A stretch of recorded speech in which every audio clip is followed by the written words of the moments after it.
Hello everyone, this is Rahul Jakaria from Sharekhan. Welcome back to exciting 3R actionable stock updates. 3R basically means right sector, right quality and right valuation.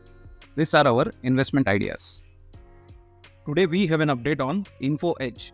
Our analyst maintains buy on Info Edge with a price target of Rs 8800 as its core recruitment business is seeing acceleration with billing growth broad-based across IT, non-IT and recruitment consultant and double-digit growth returning after 5 quarters. Further, cash losses from non-recruitment business in first half of FY25 continued to decline, driven by higher billings and effective cost control measures.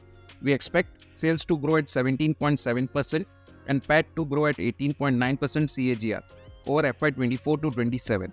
At the current market price, the stock trades at 82.9 times FY26 estimated EPS and 70.8 times FY26 estimated EV by EBITDA. Next we cover Power Grid Limited. Our analyst maintains buy rating on Power Grid with an unchanged price target of Rs 400. Company is well positioned to benefit from the capex in the renewable space in the power sector.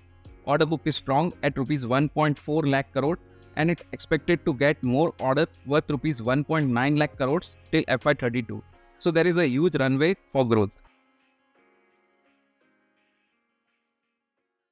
Investment in securities market are subject to market risks. Read all the related documents carefully before investing.